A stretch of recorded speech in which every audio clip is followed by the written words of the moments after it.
Akala ko sa mga teleserye lang nangyayari yung palalayasin ng legal na asawa sa mismong gabi ng kanilang ika-20 anibersaryo para lang bigyang daan ng isang mas batang babae. Ang mas nakapanghihina ng loob pati ang sariling biyenan ay nakisali sa pagtatapon ng mga damit sa putikan habang bumubuhos ang malakas na ulan. Hindi ko lubos maisip kung paano nagawa ng isang lalaki na saktan at itaboy ang babaeng naging katuwang niya sa hirap sa loob ng 2 dekada. Pakinggan mo ang kwentong ito dahil baka magbago rin ang pananaw mo sa tiwala at katapatan. Ang halimuyak ng nilaga ang buntot ng baka na mayaman sa pinaghalong pampalasa at malapot na sarsa ng mani ay kumakalat sa bawat sulok ng bahay. Para kay Rosario ito ang amoy ng 20 taon, isang amoy ng pag-aalaga, dedikasyon at pag-ibig na walang hinihintay na kapalit. Maingat niyang inayos ang 2 plato sa hapagkainan, pinakintabang mga kubyertos at sinindihan ang kandilang nakapatong sa isang maliit na lalagyan. Ngayong gabi espesyal. Ito ang kanilang ika-20 anibersaryo. Sa edad na 42, taglay pa rin ni Rosario ang isang uri ng kagandahan na hindi nakukuha sa unang tingin kundi sa paglipas ng panahon. Ang kanyang mga kamay bagamat bahagyang magaspang dahil sa mga gawaing bahay ay gumagalaw ng may kagaanan. Ang kanyang mga mata ay may kinang ng pananabik, isang kinang na para lamang sa iisang lalaki, ang kanyang asawang si Roberto. 20 taon. Isang buhay na inilaan niya sa pagiging anino ni Roberto. Isinantabi niya ang kanyang diploma sa accountancy.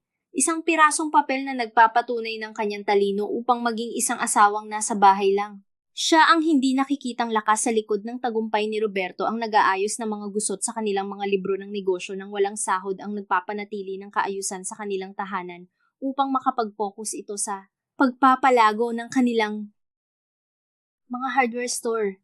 Hindi niya kailanman itinuring iyon na isang sakripisyo. Para sa kanya iyon ay pag-ibig. Isang ugong ng sasakyan mula sa labas ang pumutol sa kanyang pagmumuni-muni. Napangiti siya. Iyon na si Roberto. Maaga itong umuwi gaya ng ipinangako nito.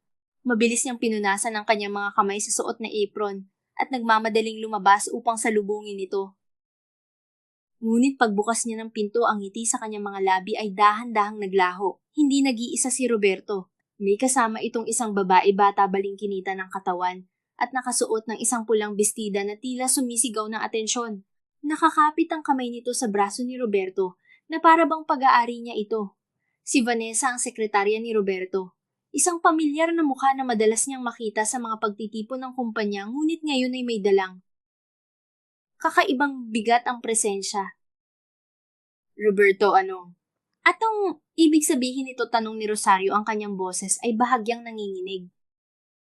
Lumakad si Roberto papasok ng bahay, walang bakas ng pagkakasala sa kanyang mukha.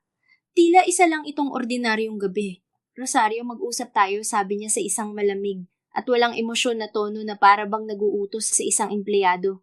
Hinila niya si Vanessa papasok at pinaupo sa sopa sa mismong lugar kung saan sila madalas magkwentuhan pagkatapos ng isang mahabang araw. Nakatayo si Rosario sa gitna ng sala, hindi makagalaw. Ang hapagkainan na maingat niyang inihanda para sa kanilang dalawa ay tila isang malungkot na paalala ng isang selebrasyong hindi na magaganap. Ang samyo ng kare-kare ay tila naging mapait. Anong pag-uusapan natin na kailangan nandito siya? Tanong ni Rosario. Itinuturo si Vanessa na nakatingin sa kanya ng may halong paghamon at awa. Huminga ng malalim si Roberto, inayos ang kanyang damit at nagsalita sa paraang tila matagal na niyang pinaghandaan. Hindi na gumagana ang pagsasama natin, Rosario. Matagal na. Nagbago na ako. Nagbago na ang mga pangangailangan ko. Bawat salita ay parang isang suntok sa sikmura ni Rosario. 20 taon, Roberto. Anong hindi gumagana? Iyon na nga ang punto, sagot ni Roberto, ang kanyang boses ay tumataas na. 20 taon na akong nagtitiis. Kailangan ko ng kasama na nakakasabay sa akin. Isang tao na nagbibigay sa akin ng inspirasyon. Hindi isang tao na naghihintay na lang sa bahay. Sa tabi niya isang maliit at mapanuyang ngiti ang sumilay sa mga labi ni Vanessa. Hindi ito nagsasalita, ngunit ang kanyang mga mata ay nangungusap ng higit pa sa sapat. Kasabay noon bumukas muli ang pinto at pumasok ang ina ni Roberto, si Benita. Ang pagdating nito ay hindi sorpresa. Isa itong kumpirmasyon. Malinaw na ang gabing ito ay isang plinano at isinagawang pagtatanghal. Narinig ko ang lahat, sabi ni Benita, ang kanyang tingin ay matalim na nakatuon kay Rosario. Panahon na para tanggapin mo, Rosario. Hindi ka na nababagay sa anak ko. Masyado ka nang naiwan. Tingnan mo nga ang sarili mo, mukha ka pa ring probinsyana. Habang ang anak ko ay isa ng respetadong negosyante. Inay! Nagsimulang magsalita si Roberto, ngunit pinutol siya ng ina. Huwag anak, tama na ang pagpapanggap. Kailangan mong palayain ang sarili mo sa pabigat na ito, patuloy ni Benita. Bawat salita ay disenyado upang durugin ang natitirang dignidad ni Rosario. 20 taon ka nang palamunin dito. Ni hindi mo man lang siya nabigyan ng anak na lalaki. Ano pa ang silbi mo? Ang huling pangungusap ang tuluyang nagpabagsak kay Rosario. Iyon ang lason na paulit-ulit na ipinapainom sa kanya ni Benita sa loob ng 2 dekada. Ang sakit ay hindi na bago, ngunit ang pagbigkas nito sa harap ng babaeng ipapalit sa kanya ay isang bagong antas ng kalupitan. Tumingin si Roberto kay Rosario, ang kanyang mukha ay walang anumang emosyon. Buntis si Vanessa, pag-amin niya. Magkakaanak na kami, kaya kailangan mo nang umalis. Ang pag-amin na iyon ang naging huling dagok. Ang hangin sa baga ni Rosario ay tila naubos. Ang kanyang mga binti ay nanghina. Sa kanyang pagkabigla, dahan-dahan niyang kinuha ang isang plato ng kanin mula sa mesa, balak sanang magsandok ng ulam na buong pagmamahal niyang niluto. Ngunit ang kanyang mga kamay ay nanginginig ng husto. Ang kanyang isip ay hindi na maproseso ang sunod-sunod na katotohanang ibinabato sa kanya. Ang plato ay nahulog mula sa kanyang mga kamay. Isang matinis na tunog ng nababasag na porselana ang pumuno sa katahimikan, mas malakas pa kaysa sa sigawan. Ang puting kanin ay kumalat sa sahig kasama ng mga piraso ng basag na plato. Ang kare-kare na simbolo ng kanilang anibersaryo ay nanatiling hindi nagagalaw sa mesa. Walang sino man ang gumalaw para tulungan siya. Si Vanessa ay nanatiling nakaupo, si Benita ay nakangisi. At si Roberto ay tumayo lang doon, tinitingnan ng gusot sa sahig, na para bang ito ay isa lamang abala. Lumakad si Roberto patungo sa isang cabinet, kumuha ng isang brown envelope at walang awang inihagis ito sa hapagkainan sa tabi mismo ng kandilang unti-unti nang nauupos. Isang kasunduan, sabi niya, ang kanyang boses ay kasing lamig ng bakal. Nakalagay dyan ang bahagi mo. Maliit na halaga para makapagsimula ka ulit. Pirmahan mo na yan para matapos na ang lahat. Nakatitig si Rosario sa mga papel. Pagkatapos ay sa basag na plato sa sahig at sa mga mukha ng mga taong minsan niyang tinawag na pamilya. Sa sandaling iyon, naintindihan niya. Ang gabing ito ay hindi isang pag-uusap. Ito ay isang pagtatapos. Isang marahas at walang pusong pagtatapos ng 20 taon ng kanyang buhay. Ang kanyang tahanan ay hindi na niya tahanan at ang lalaking pinaglaanan niya ng lahat ay isa na lamang estranghero. Ang katahimikan na pumalibot matapos mabasag ang plato ay mas nakakabingi kaysa sa anumang sigaw. Nakatayo si Rosario, ang kanyang mga mata ay nakapako sa mga pira-pirasong alaala na nakakalat sa sahig. Bawat basag na bahagi ay tila isang representasyon ng bawat taon na kanyang inialay ngayon ay durog at walang halaga. Dahan-dahan siyang tumayo, ang kanyang mga tuhod ay nanginginig, ngunit ang kanyang likod ay tuwid. Ang pagkabigla ay napapalitan na ng isang malamig na pagkaunawa. Hindi lang ito pera, Roberto, nagsimula siyang magsalita, ang kanyang boses ay mahina ngunit matatag, walang bahid ng pagmamakaawa. Hindi mo mababayaran ng 20 taon. Ang negosyong iyan, itinuro niya ang direksyon ng kanilang mga hardware store, itinayo natin yan. Bawat gabi na nagpupuyat ka sa pag-iisip, katabi mo ako. Bawat libro de kwenta na ginugulo ang isip mo, ako ang nag-aayos. Ang halagang nakasulat sa papel na yan ay isang insulto. Isang halakhak na puno ng paghamak ang kumawala mula kay Vanessa. Hayaan mo na siya, babe, sabi nito habang isinusuklay ang buhok gamit ang kanyang mga daliri. Bigyan mo na lang ng kaunting limos. Mahirap na ang maghanap ng trabaho para sa mga matatanda na ngayon. Saan pa siya pupulutin? Hindi pinansin ni Rosario ang lason sa mga salita ni Vanessa. Ang kanyang tingin ay nanatili kay Roberto, naghihintay ng kahit katiting na pagkilala, kahit isang huling hibla ng respeto. Ngunit wala siyang nakita. Ang mukha ni Roberto ay isang blankong pader. Tapos na tayo, Rosario. Huwag mo nang gawing komplikado. Sagot ni Roberto, kinukuha ang remote ng telebisyon na para bang tapos na ang usapan at magpapalipas na lang ng oras. Sa sandaling iyon, alam na ni Rosario na wala nang saysay ang anumang salita. Tumalikod siya ng walang paalam at naglakad patungo sa kanilang silid-tulugan. Ang bawat hakbang ay mabigat. Ang silid na minsan ay kanlungan ng kanilang pagsasama ay tila naging isang dayuhang lugar. Binuksan niya ang aparador at kinuha ang isang lumang maleta. Dahan-dahan niyang sinimulang tiklupin ang iilang damit na may halaga sa kanya. Ngunit hindi pa siya nakakarami ng isang malakas na kamay ang humablot sa maleta. Si Benita ang kanyang mga mata ay nag-aapoy sa galit. Ano ang ginagawa mo? Nag-iimpake ka na parang reyna. Akala mo ba may karapatan ka pang magtagal dito? Sigaw nito. Hinila ni Benita ang maleta palabas ng silid at walang awang ibinuhos ang laman nito sa sahig ng sala. Pagkatapos isa-isa niyang pinulot ang mga damit ni Rosario isang bestidang.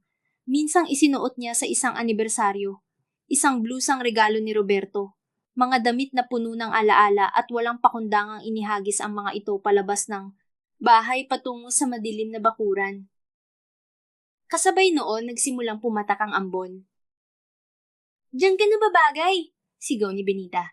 Sa labas kasama ng mga basura. Nakatayo si Rosario pinapanood ang kanyang buhay na isinasaboy sa lupa. Bawat damit na bumabagsak sa nababasang damo ay tila isang hiwa sa kanyang puso. Tingnan mo! Bulong ni Vanessa, sapat na para marinig ni Rosario. Diyan ka na babagay kasama ng mga luma at kupas mong gamit. Walang kwenta! Iyon na ang huling patak. Ang huling salita na kayang tiisin ng kanyang kaluluwa. Isang puwersa na hindi niya alam kung saan nanggaling ang nagtulak sa kanya. Sa isang mabilis at tiyak na kilos na hindi inaasahan ng lahat, humarap si Rosario kay Vanessa.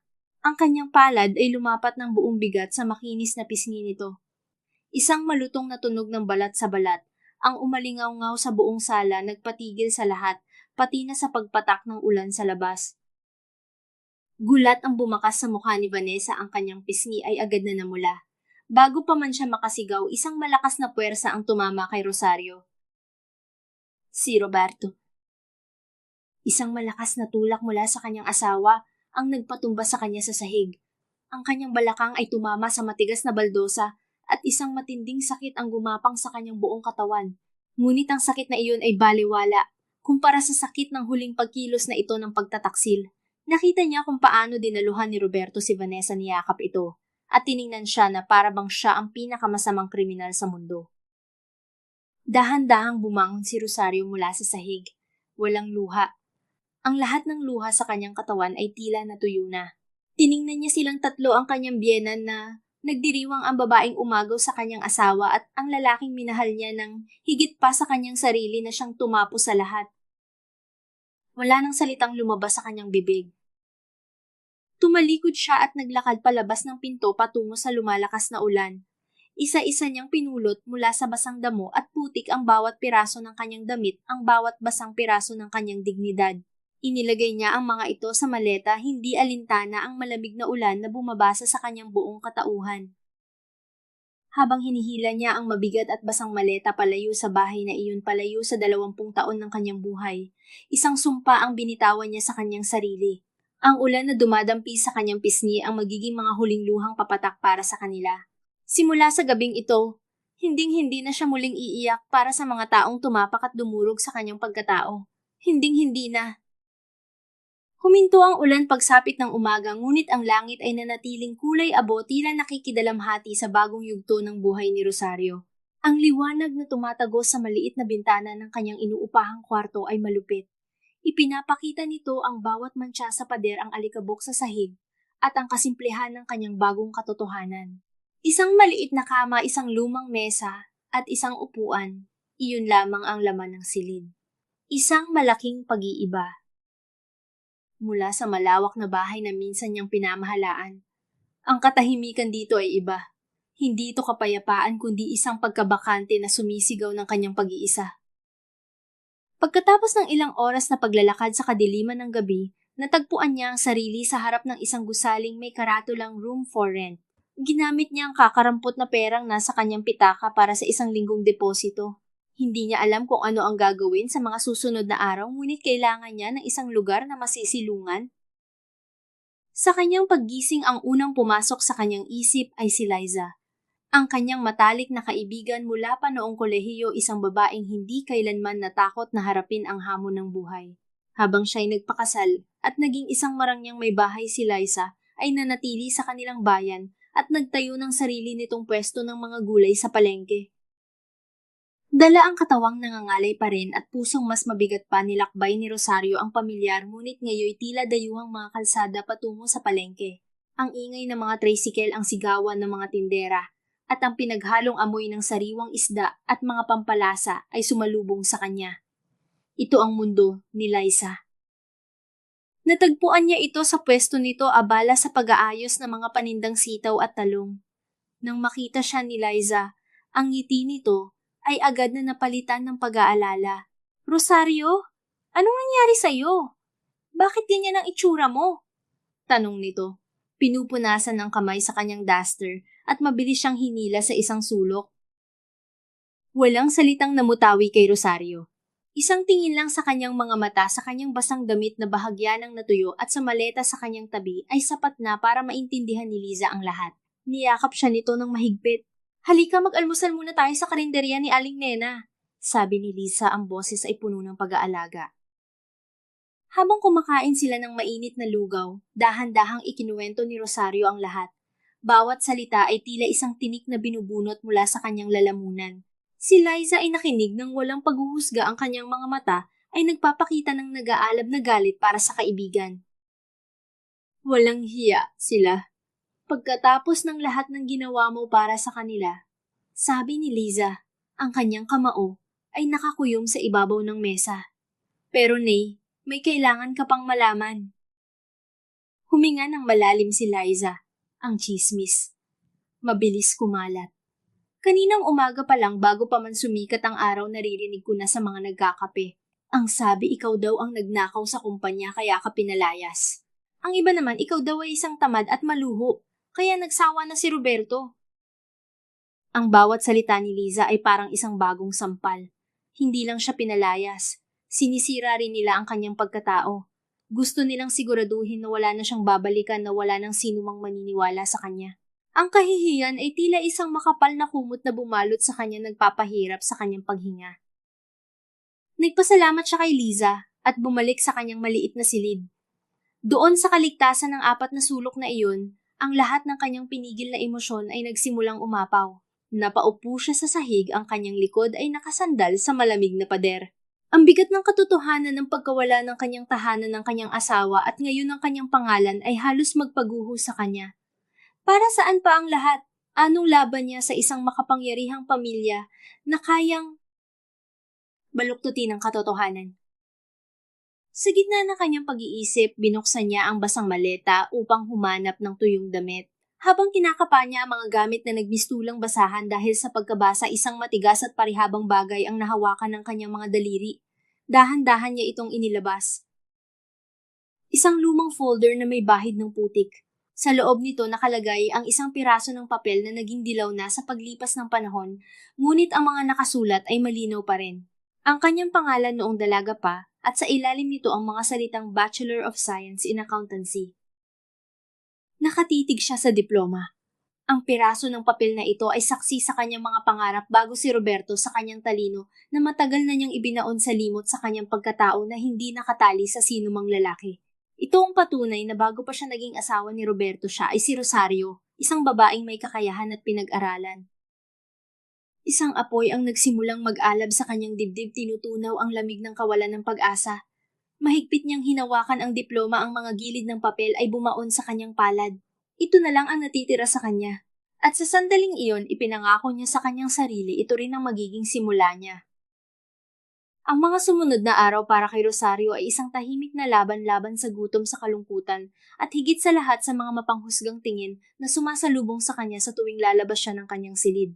Ang tsismis ay parang isang mabahong hangin na kumalat sa buong komunidad. Ang bawat bulungan ay isang karayom na tumutusok sa kanyang balat. Ngunit sa bawat pagdaan ng araw, ang balat na iyon ay paunti-unting kumakapal. Upang makaraos, tinanggap niya ang alok ni Liza na tumulong muna sa pwesto nito sa palengke kapalit ng pagkain at kaunting pera para sa upa. Habang nag-aayos ng mga gulay at nagsusukli sa mga mamimili, Napansin niya ang isang bagay na matagal nang bumabagabag sa kanyang kaibigan. Isang makapal at magulong kuwaderno kung saan nakalista ang mga utang at bayarin ni Liza. Isang hapon habang matumal ang benta, kinuha ni Rosario ang kuwaderno. "Liza, pwede ko bang tingnan ito?" tanong niya. "Naku, Nay, wag mo nang pansinin yan. Sumasakit lang ang ulo ko dyan," sagot ni Liza habang nag-aayos ng mga kamatis. Basta't may pambayad sa supplier at may natitira para sa pagkain, ayos na. Ngunit hindi iyon ayos para kay Rosario. Ang kanyang mga daliri na sanay sa kaayusan ng mga numero ay nangati. Dala ang isang ballpen at ilang malinis na papel, umupo siya sa isang sulok. Sinimulan niyang ilipat ang mga nakasulat, pinaghihiwa-hiwalay ang mga utang na dapat bayaran sa mga pautang na dapat kolektahin. Maingat niyang inilista ang bawat gastos mula sa upa sa pwesto hanggang sa merienda. Sa loob ng ilang oras, ang gulo sa kuwaderno ay naging isang malinaw at organisadong listahan. Nang ipakita niya ito kay Liza, nanlaki ang mga mata nito. "Saan nanggaling ang lahat ng ito?" tanong ni Liza, nakaturo sa isang seksyon na may markang mga naluluging produkto. "Dito," paliwanag ni Rosario. "Bumibili ka ng sobra-sobrang pechay tuwing Lunes, pero pagdating ng Miyerkules kalahati na ang nalalanta at tinatapon mo na lang. Pera yan, Liza. Pera na tinatapon mo." Ipinakita rin niya kung paano ang ilan sa mga pinapautang ni Liza ay hindi na nagbabayad ng higit sa 6 na buwan, ngunit patuloy pa rin itong nagbibigay. Sa simpleng pag-oorganisa ng mga numero, isang malinaw na larawan, ang nabuo si Liza ay nagtatrabaho ng husto, ngunit ang kanyang pinagpaguran ay unti-unting nauubos dahil sa kawalan ng sistema. Sumunod sa payo ni Rosario, binawasan ni Liza ang kanyang mga order at naging mas mahigpit sa paniningil. Sa loob lamang ng 2 linggo, napansin ni Liza ang isang malaking pagbabago. Sa unang pagkakataon sa loob ng maraming buwan, mayroon siyang sobrang pera na hindi niya inaasahan. Ang balita tungkol sa milagrong ginawa ni Rosario ay nagsimulang kumalat sa mga katabing pwesto. Isang araw, nilapitan siya ni Aling Sela, ang may-ari ng isang maliit na karinderya. "Rosario, iha," sabi ng matanda, "narinig ko ang ginawa mo para kay Liza. May problema kasi ako sa supplier ko ng manok. Sabi niya tumaas daw ang presyo kaya tinaasan niya ang singil sa akin. Pero parang hindi tama ang kwenta niya." Kinuha ni Rosario ang mga resibo ni Aling Sela. Ginamit niya ang kanyang kaalaman sa pagkuwenta at ang kanyang matalas na atensyon sa detalye. Pagkatapos ng isang oras na pag-aaral, natuklasan niya ang isang simpleng pandaraya, doble ang pagkakalista ng supplier sa delivery charge. Isang maliit na halaga sa bawat resibo, ngunit kapag pinagsama-sama sa loob ng isang taong ito, ay nagkakahalaga ng libu-libong piso. Hinarap ni Rosario kasama si Aling Sela ang supplier. Sa una, nagmatigas pa ito, ngunit nang ipakita ni Rosario ang malinaw na ebidensya, ang mga petsa, ang mga numero, ang imposibleng kalkulasyon, wala itong nagawa kundi aminin ang kanyang pagkakamali at ibalik ang sobrang naisingil.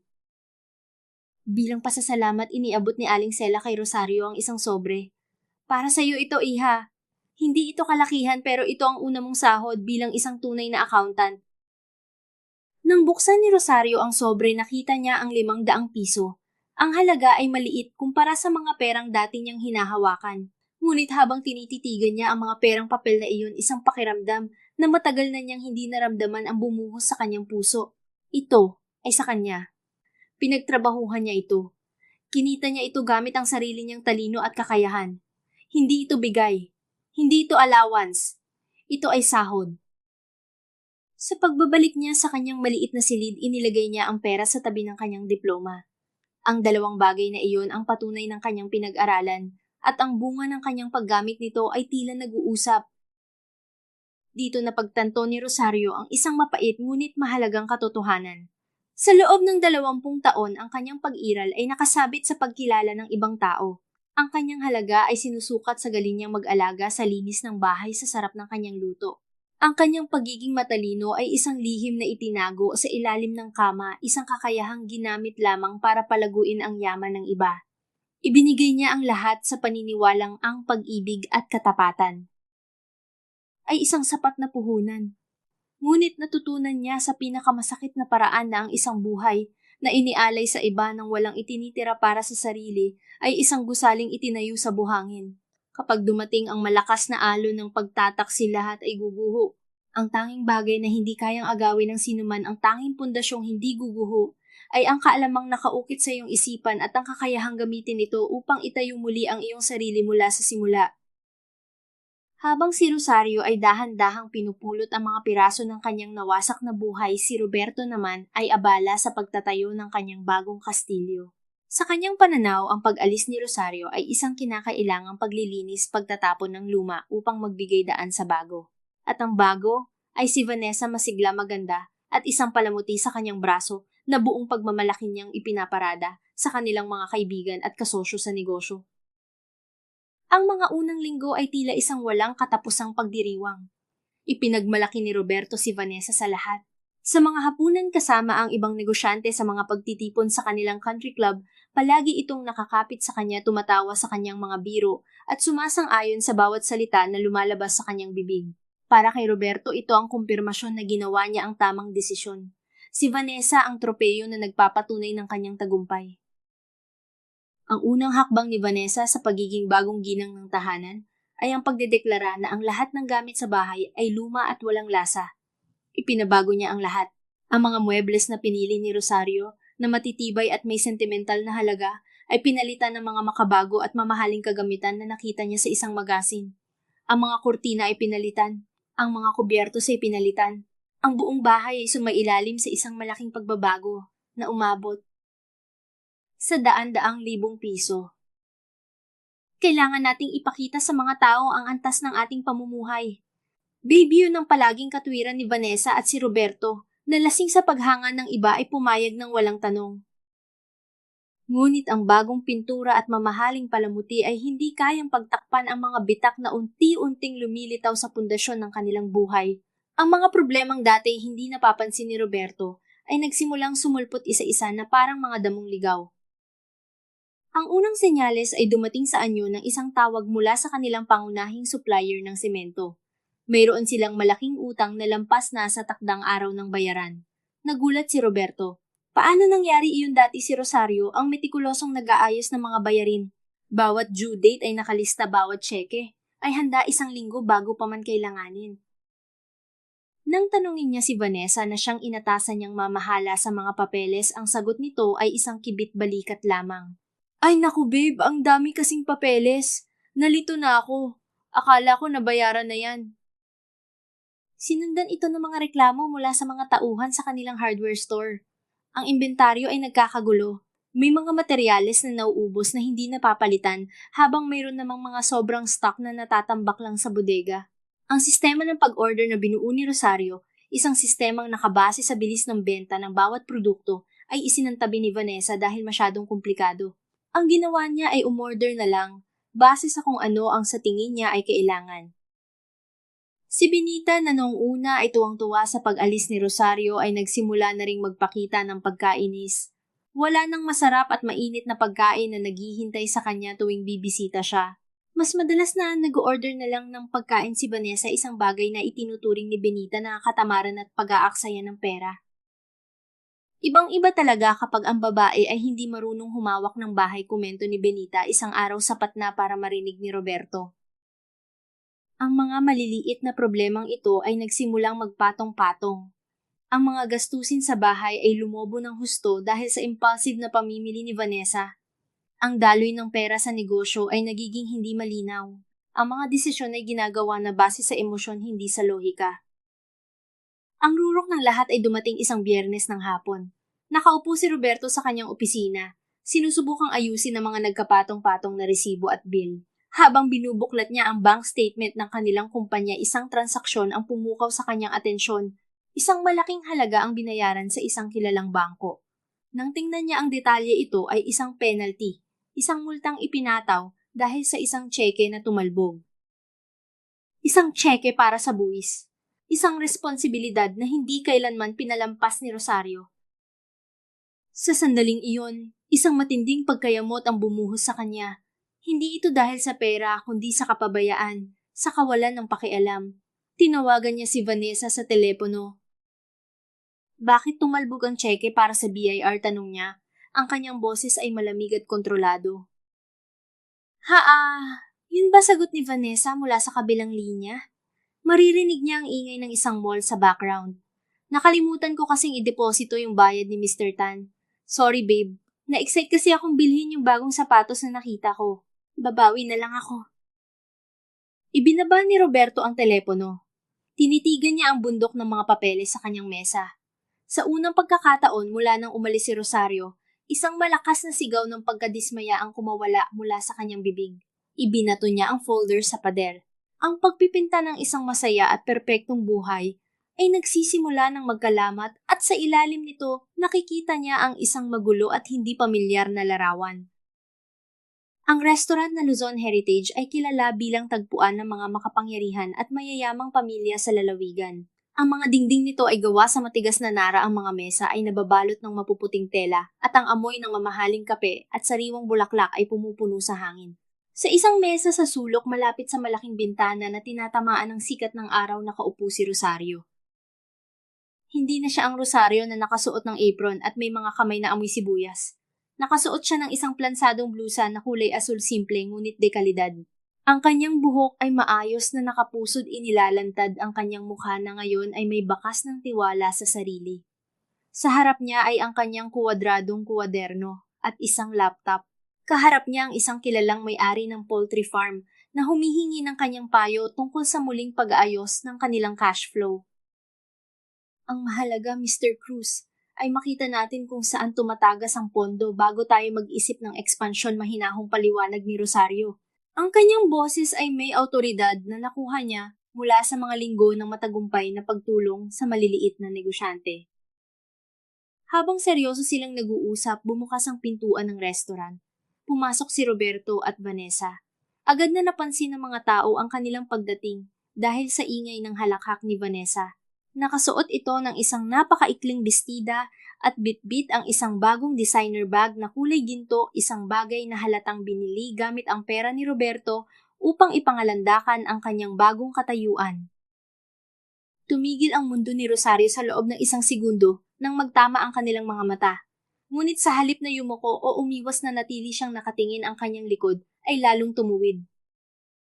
Napansin din sila ni Vanessa. Isang mapanuyang ngiti ang sumilay sa mga labi nito.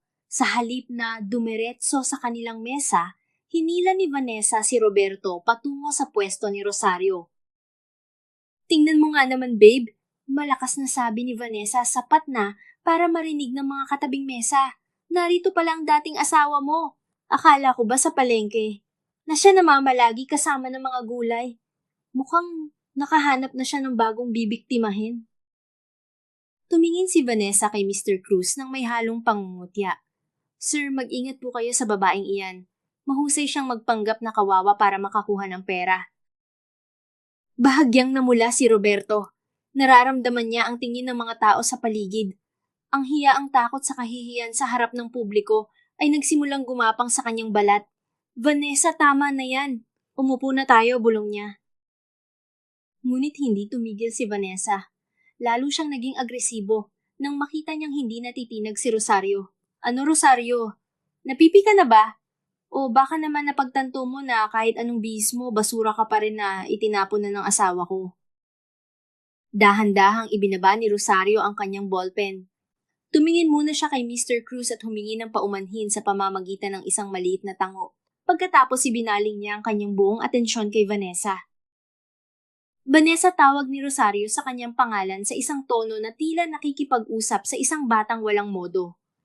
Ang isang bagong bag ay hindi kayang magtago ng baho ng isang taong walang sariling kakayahan. Nakakalungkot na ang tanging paraan mo para maging mahalaga ay ang apakan ng ibang tao. Ano ang sabi mo? Bulyaw ni Vanessa, ang kanyang boses ay pumitlag sa galit. Humakbang siya palapit at idinuro ang kanyang daliri sa mukha ni Rosario. Swerte ka lang at hindi kita sinasampal dito. Hindi kumurap si Rosario. Sa halip dahan-dahan niyang kinuha ang kanyang baso na puno ng malamig na tubig. Tumingin siya kay Roberto na nakatayo lang doon, walang imik, tila isang anino ng lalaking dati niyang hinangaan. Roberto, itinuro mo sa akin na ang bawat pagpili ay may katapat na halaga, sabi ni Rosario. At ang pagpiling ito itinuro niya si Vanessa ay ang pinakamahal na pagkakamaling ginawa mo. Bago pa makakilos ang sinuman, itinaas ni Rosario ang baso. Sa isang banayad ngunit tiyak na pagkilos, ibinuhos niya ang lahat ng tubig sa loob ng mamahaling gintong bag ni Vanessa.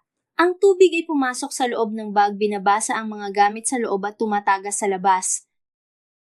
Isang matinis na pagsinghap ang kumawala mula kay Vanessa. Ang bag ko! Ang mahal nito, Roberto! Tingnan mo ang ginawa niya! Naglulundag ito sa galit. Sinusubukang punasan ng bag gamit ang kanyang mga kamay, ngunit lalo lang itong nagmukhang kawawa. Tumayo si Rosario.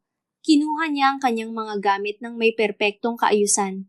Ang lahat ng tao sa restaurant ay nakatingin na ngayon sa nagwawala at sumisigaw na si Vanessa at sa kalmado at kagalang-galang na si Rosario. Ang tubig ay natutuyo, Vanessa, sabi ni Rosario, habang isinasakbit ang kanyang sariling bag. Pero ang kahihiyang ginawa mo sa sarili mo ngayong hapon, iyan ang mananatili. Tumingin siya sa huling pagkakataon kay Roberto. Salamat sa gabing pinalayas mo ako, Roberto. Dahil doon naalala ko na may kakayahan pala akong tumayo sa sarili kong mga paa. Isang kakayahan na kahit kailan ay hindi mo makikita sa babaeng kasama mo ngayon. Naglakad si Rosario palabas ng restaurant. Ang tunog ng kanyang sapatos sa sahig ay tila isang marcha ng tagumpay. Hindi siya lumingon. Hindi niya kailangang lumingon upang malaman na sa gitna ng marangyang restaurant na iyon, siya lamang ang nag-iisang taong tunay na mayaman ng pagkatao. Ang mansyon ni Roberto, na dati ay puno ng liwanag at yabang, ay tila binalot ng isang madilim na anino. Ang mga mamahaling kagamitang binili ni Vanessa ay hindi na nagbibigay ng ningning. Sa halip, ang mga ito ay nagsisilbing mga piping saksi sa isang unti-unting nabubulok na pagsasama. Ang hangin sa loob ng bahay ay mabigat puno ng hindi masabing galit at nagbabadyang panganib. Habang ang pangalan ni Rosario ay unti-unting nakikilala bilang isang mahusay na konsultant sa mga karatig bayan, ang pangalan naman ni Roberto ay nagiging paksa ng usap-usapan sa mga bangko at sa mga supplier. Ang kanyang negosyo na itinayo sa loob ng 2 dekada ay mabilis na nauubos na parang tubig sa isang butas na balde. Isang gabi nakaupo si Roberto sa harap ng kanyang mesa sa opisina sa bahay. Ang kanyang mga mata ay namumula hindi dahil sa puyat, kundi dahil sa matinding pagod at takot. Hawak niya ang isang huling abiso mula sa bangko. Kung hindi siya makakabayad ng 5 milyong piso sa loob ng susunod na buwan, kukunin ang kanyang mga bodega at ang mismong bahay na tinitirhan nila. Sinubukan niyang hanapin ang mga pondo ng kumpanya, ngunit laking gulat niya nang makitang halos wala nang natitira sa kanilang savings account. Ang mga tseke na dapat ay pambayad sa mga utang ay naglaho. Doon siya nagsimulang maghinala. Maingat niyang nirepaso ang mga online transaction, isang bagay na dati ay ipinauubaya niya kay Rosario ng walang alinlangan. Doon niya nakita ang katotohanan. Maraming maliliit ngunit sunod-sunod na paglilipat ng pera patungo sa isang hindi pamilyar na account. Ang kabuuan ng mga transaksyong ito ay sapat na upang malunod ang kanyang negosyo. At ang petsa ng mga ito, nagsimula ito simula ng hawakan ni Vanessa ang kanyang mga account. Hindi pa siya nakakabawi sa pagkagulat nang makarinig siya ng malakas na pagtatalo sa sala. Lumabas siya at nakita si Benita, ang kanyang ina, na nakatayo sa tapat ni Vanessa. Ang matanda ay nanginginig sa galit, hawak ang isang mamahaling kwintas na nakita niya sa gamit ni Vanessa, isang kwintas na hindi kailanman binili ni Roberto. Saan galing ito? Sigaw ni Benita, ang boses ay nanginginig sa pagkasuklam. Magnanakaw ka! Inubos mo ang pera ng anak ko para sa sarili mo. Sumagot si Vanessa. Nang may kasamang pag-irap, wala na ang maamong mukha na dati niyang ipinapakita. Tumigil ka na, matanda. Ang anak mo ang nagbigay ng lahat sa akin. Kung hindi niya kayang panatilihin ang yaman niya, hindi ko nakasalanan yon. Walang hiya ka! Isang matunog na sampal ang ibinigay ni Benita kay Vanessa. Ngunit sa pagkakataong ito, hindi na nahimik ang bata. Itinulak niya ang matanda ng malakas naging sanhi upang bumagsak si Benita sa sahig. Tama na, sigaw ni Roberto habang mabilis na lumalapit. Inalalayan niya ang kanyang ina, ngunit ang kanyang mga mata ay nakapako kay Vanessa. Nakita ko ang mga records, Vanessa. Ninanakawan mo ako. Bakit? Isang mapait na tawa ang kumawala kay Vanessa. Bakit? Akala mo ba ay mahal talaga kita, Roberto? Tingnan mo ang sarili mo. Matanda ka na mapurol ang utak at masyadong bilib sa sarili. Ginamit lang kita. At ngayong wala ka nang maibibigay, bakit pa ako magtatagal? Kinuha ni Vanessa ang kanyang mga gamit. Sa gitna ng kaguluhan, inamin niya ang mas masakit na katotohanan, mayroon siyang ibang lalaki, isang lalaking mas bata, na siyang pinaglalaanan niya ng perang kinuha niya mula kay Roberto. Dahil sa sobrang tindi ng emosyong galit at kahihiyan, biglang napahawak sa kanyang dibdib si Benita. Ang kanyang mukha ay namutla at dahan-dahang nanghina ang kanyang katawan. Isang malakas na hingal ang pinakawalan ng matanda, bago ito tuluyang nawalan ng malay sa bisig ni Roberto. Isang stroke dahil sa matinding stress at galit. Sa halip na tumulong, naglakad si Vanessa patungo sa pinto. Paalam Roberto, salamat sa lahat ng pera. Isang malakas na tunog ng pagsasara ng pinto ang yumanig sa buong bahay. Naiwan si Roberto sa gitna ng sala. Yakap ang kanyang inang hindi gumagalaw sa loob ng isang bahay na puno ng mga mamahaling gamit na wala ng saysay. Ang katahimikan na sumunod ay mas masakit kaysa sa anumang sigaw.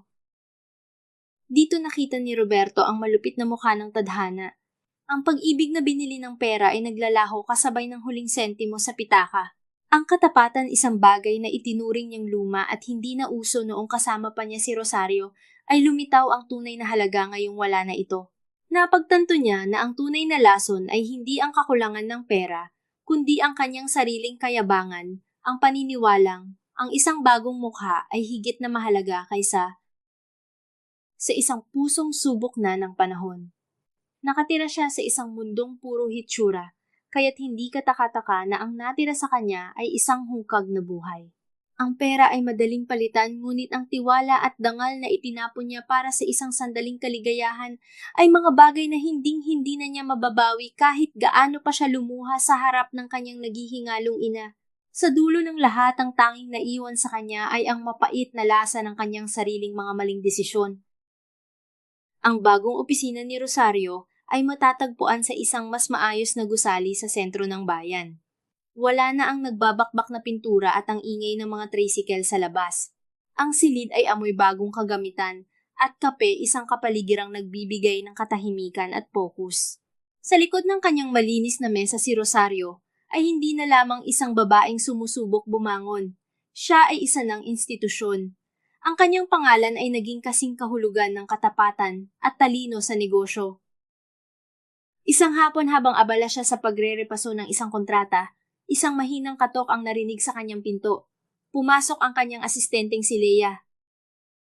Ma'am Rosario, narito po si Mr. Martin Salvador. Siya po yung may-ari ng seraria sa kabilang bayan na tinukoy ni Mr. Cruz, magalang na sabi ni Leia. Tumango si Rosario at pinapasok ang bisita. Isang lalaking nasa kalagitnaan ng edad 40 ang pumasok. Hindi ito nakasuot ng mamahaling barong gaya ni Roberto. Nakasuot siya ng simpleng polo shirt na kulay kape at maong na pantalon. Ngunit ang kapansin-pansin sa kanya ay ang kanyang tindig tuwid payapa at may bakas ng pagiging laking trabaho. May kasama siyang amoy ng sariwang tabas na kahoy at labas na hangin, isang amoy na tila nagpapakalma sa silid. Magandang hapon, Rosario. Salamat sa pagtanggap sa akin, sabi ni Martin. Ang kanyang boses ay malalim at may kasamang tunay na paggalang. Hindi siya nagmamadali, hindi rin siya naghahanap ng atensyon. Maupo kayo, Mr. Salvador. Ano ang maipaglilingkod ko sa inyo? Tugon ni Rosario habang inilalatag ang isang malinis na papel sa harap. Sa loob ng sumunod na 2 oras, nalaman ni Rosario ang tungkol sa negosyo ni Martin. Isang seraria na minana nito sa kanyang ama, na kamakailan ay dumanas ng matinding hamon dahil sa pagbabago ng presyo ng mga materyales. Ngunit hindi tulad ng ibang mga kliyente na lumalapit sa kanya nang may kasamang reklamo o pagmamayabang, si Martin ay matapat. Alam niya ang kanyang mga pagkukulang at handa siyang makinig. Habang nagpapaliwanag si Rosario tungkol sa muling pag-aayos ng presyo at ang kahalagahan ng pag-iipon ng puhunan para sa mga panahong matumal ang benta, napansin niya ang paraan ng pakikinig ni Martin. Hindi ito sumasabat. Hindi ito nagpapaliwanag para patunayang tama siya. Nakatingin lang ito sa kanya, pinoproseso ang bawat salitang binibitawan niya ng may malalim na atensyon. Bihira ang taong nakakakita sa mga numero sa paraang nakikita mo, Rosario, sabi ni Martin pagkatapos ng kanilang diskusyon. Ang iba ay nakikita lang ang kita. Ikaw nakikita mo ang daloy ng buhay sa likod ng mga numerong iyan. Isang maliit na ngiti ang sumilay sa mga labi ni Rosario. Ang mga numero ay hindi nagsisinungaling, Mr. Salvador. Ang mga tao ang gumagawa niyon. Sa mga sumunod na linggo, ang kanilang propesyonal na ugnayan ay unti-unting lumalim. Madalas bumisita si Martin sa opisina ni Rosario, hindi na lamang para sa negosyo kundi para na rin sa mga pag-uusap na walang kinalaman sa pera. Pinag-uusapan nila ang kanilang mga pangarap, ang kanilang mga nakaraang kabiguan at ang mga aral na natutunan nila sa buhay. Nalaman ni Rosario na si Martin ay galing din sa isang masakit na paghihiwalay, 2 taon na ang nakakaraan. Pareho silang may mga sugat, ngunit ang kaibahan ay kung paano nila hinarap ang mga ito. Si Martin ay hindi nagtanim ng galit. Ginamit niya ang karanasan upang maging mas maingat at mas mapagpahalaga sa mga bagay na tunay na mahalaga. Isang gabi, pagkatapos ng isang mahabang pag-aayos ng inventaryo, sa Seraria inimbitahan ni Martin si Rosario sa isang hapunan sa isang maliit na kainan sa tabi ng ilog. Walang mga kandila, walang mamahaling bino. Tanging ang liwanag ng buwan at ang tunog ng agos ng tubig ang kanilang kasama. Rosario, panimula ni Martin habang nakatingin sa malayo. Sa loob ng mahabang panahon, akala ko ay sapat na ang mabuhay para sa trabaho. Pero mula nang makilala kita, napagtanto ko na mas masarap palang magtayo ng anuman kung may kasama kang nakakaintindi sa lalim ng iyong ginagawa. Hindi sumagot si Rosario, ngunit hindi rin siya umiwas. Ang kanyang puso na matagal nang binalot ng yelo dahil sa ginawa ni Roberto ay nagsisimula ng makaramdam ng init. Ngunit, ang init na ito ay hindi mapanira. Ito ay banayad at nagbibigay ng kapayapaan. Napagtanto ni Rosario na hindi niya kailangan si Martin para maging buo dahil buo na siya sa sarili niyang pagsisikap. Ngunit ang pagkakaroon ng isang taong tulad ni Martin sa kanyang tabi ay tila isang gantimpala na hindi niya hiningi ngunit buong puso niyang tatanggapin. Sa ilalim ng bituin sa gitna ng katahimikan ng gabi, alam ni Rosario na sa wakas nakatagpo siya ng isang lalaking hindi siya ituturing na isang anino kundi isang katuwang sa tunay na kahulugan ng salita. Isang bagong bukas ang dahan-dahang sumisikat at sa pagkakataong ito, hindi na siya natatakot na harapin ito. Ang malawak na ballroom ng Grand Hotel ay puno ng mga kilalang negosyante, opisyal ng pamahalaan at mga mamamahayag. Ito ang Provincial Business Summit, ang pinakamalaking pagtitipon ng mga utak sa likod ng ekonomiya ng lalawigan. Sa gitna ng entablado sa ilalim ng maliwanag na mga ilaw, nakatayo si Rosario. Nakasuot siya ng isang modernong Filipiniana na kulay pilak, ang kanyang tindig ay bakas ng isang reyna na nagmula sa sarili niyang pagsisikap. Hawak niya ang mikropono ng may katatagan habang tinatalakay ang paksa tungkol sa katapatan sa pamamahala ng pananalapi. Ang bawat salitang binitawan niya ay pinakikinggan ng may matinding respeto. Ang tunay na yaman, wika ni Rosario sa harap ng madla, ay hindi nasusukat sa dami ng iyong ari-arian kundi sa linis ng iyong konsensya at sa tibay ng iyong integridad. Ngunit sa kalagitnaan ng kanyang pagtatapos, isang kaguluhan ang nagmula sa likurang bahagi ng ballroom. Bumukas ang malaking pinto at pumasok ang isang lalaking tila hindi nababagay sa karangyaan ng silid. Si Roberto. Ang kanyang buhok ay magulo, ang kanyang polo ay may mga lukot, at ang kanyang mukha ay humpak at maputla. Malayo sa imahe ng matikas na negosyante noong una, si Roberto ay mukhang isang taong hinabol ng sarili niyang mga multo. Dire-diretso siyang naglakad patungo sa entablado, hindi pinapansin ng mga security guard na sumusubok na harangin siya. Rosario, mag-usap tayo! Sigaw niya, ang kanyang boses ay pumiyok sa desperasyon. Rosario, asawa ko, kailangan mo akong pakinggan. Tumigil ang lahat.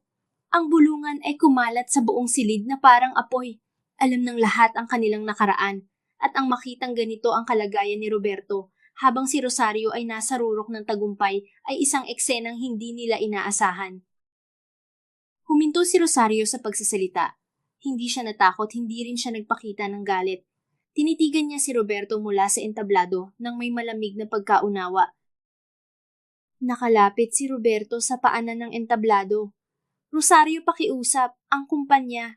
Kukunin na ng bangko ang lahat. Ang bahay natin, ang bodega, lahat. Ikaw lang ang makakatulong sa akin. Alam ko marami kang pera ngayon. Pautangin mo ako. Para naman sa 20 taon nating pagsasama. Sinubukan ni Roberto na umakyat sa entablado At habang ginagawa ito, marahas niyang hinablot ang braso ni Rosario upang hilahin ito pababa. Isang malakas na pagsinghap ang nagmula sa madla. Bitawan mo ako, Roberto, kalmadong utos ni Rosario, ngunit may talim ang bawat pantig. Hindi kita bibitawan hanggang hindi ka pumapayag, bulyaw ni Roberto. Ang kanyang mga mata ay nanlilisik sa desperasyon. Asawa kita. Obligasyon mong tulungan ako. Huwag kang magmalinis, lahat ng alam mo sa negosyo sa akin mo natutunan. Sa sandaling iyon, inileyo ni Rosario ang kanyang braso nang may matinding puwersa sapat upang mawalan ng balanse si Roberto. Kinuha niya muli ang mikropono at hinarap ang kanyang dating asawa sa harap ng lahat. Roberto, simula ni Rosario, ang kanyang boses ay umalingaw sa bawat sulok ng ballroom.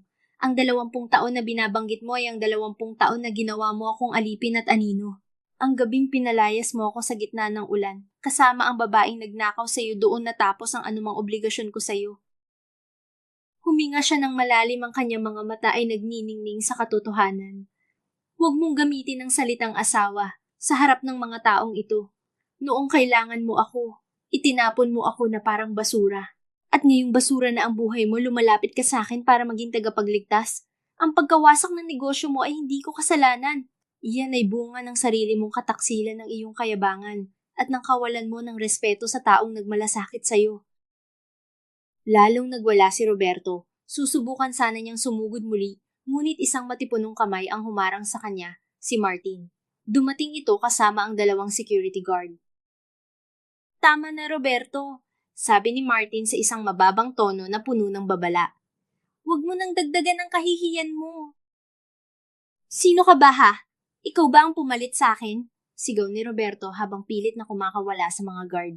Rosario, hindi ka sasaya. Pagsisisihan mo ito. Walang emosyong pinanood ni Rosario habang kinaladkad ng mga guard si Roberto palabas ng ballroom. Ang mga sigaw nito ay dahan-dahang humina hanggang sa muling bumalik ang katahimikan sa silid. Hinarap ni Rosario ang madla. Inayos niya ang kanyang Filipiniana at huminga ng maluwag, tila may isang malaking tinik na tuluyan ng nabunot mula sa kanyang puso. Paumanhin sa abalang iyon, sabi niya ng may banayad ng ngiti. Gaya ng sinasabi ko, ang pundasyon ng isang matatag na buhay ay hindi ang yaman kundi ang kakayahang tumayo ng marangal pagkatapos ng bawat pagsubok. Isang masigabong palakpakan ang pumuno sa ballroom. Sa gitna ng hiyawan at paghanga, nakita ni Rosario si Martin na nakatayo sa gilid, nakangiti ng may pagmamalaki. Sa sandaling iyon, alam ni Rosario na ang huling kabanata ng kanyang sakit ay tuluyan na niyang naisara.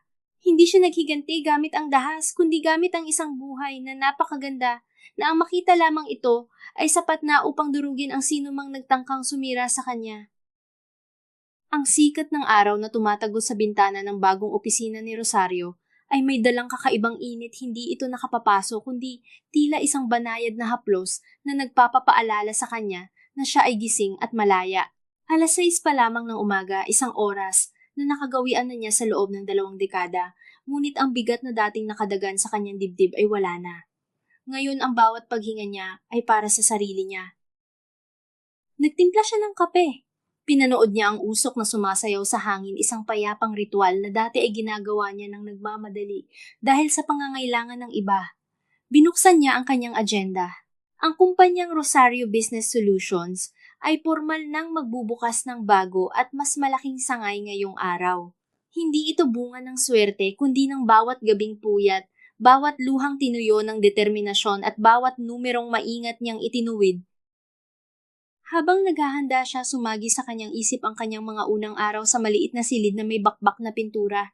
Naalala niya ang amoy ng ulan sa kanyang mga basang damit at ang lamig ng sahig na naging saksi sa kanyang pagbangon. Ang mga alaalang iyon ay hindi na nagdudulot ng sakit. Sila ay nagsisilbi na lamang ng mga medalya ng kanyang katatagan. Sa kabilang bahagi ng bayan, sa isang masikip at maingay na barangay, nagising si Roberto sa tunog ng nagtititili ang mga bata at ingay ng mga sasakyan sa labas. Ang kanyang tinutuluyan ay isang maliit na silid na sapat lamang para sa isang kama at isang munting lamesa. Ang kanyang ina, si Benita, ay nakaupo sa isang silya sa sulok, nakatingin sa malayo at paminsan-minsang bumubulong ng mga pangalang hindi na matandaan ng kanyang isip. Ang stroke ay nag-iwan kay Benita ng isang katawang buhay, ngunit isang isipang tila nakakulong sa nakaraan. Nagsuot si Roberto ng kanyang kupas na uniforme bilang isang supervisor sa isang bodega ng konstruksyon. Ito ang trabahong nakuha niya matapos makuha ng bangko ang lahat ng kanyang ari-arian. Ang lalaking dati ay nag-uutos at iginagalang ay isa na ngayong empleyado na sumusunod sa bawat utos ng mas batang manager. Ang kanyang bawat hakbang ay mabigat hindi dahil sa katandaan, kundi dahil sa matinding kahihiyan na tila naging pangalawang balat na niya. Tanghali nang maganap ang pagpapasinaya sa bagong opisina ni Rosario. Naroon ang mga lokal na opisyal ang kanyang mga kliyente na naging tapat na kaibigan at syempre si Martin. Habang pinuputol ni Rosario ang laso, ramdam niya ang init ng kamay ni Martin sa kanyang likuran, isang presensyang hindi sumasakal kundi nagbibigay ng lakas. Para sa bagong simula, bulong ni Martin, habang nagpapalakpakan ng mga tao. Ngumiti si Rosario, isang ngiting totoo at abot hanggang sa kanyang mga mata. Para sa katotohanan, tugon niya. Pagkatapos ng seremonya, kailangan ni Rosario na dumaan sa sentro ng bayan upang kunin ang ilang papeles.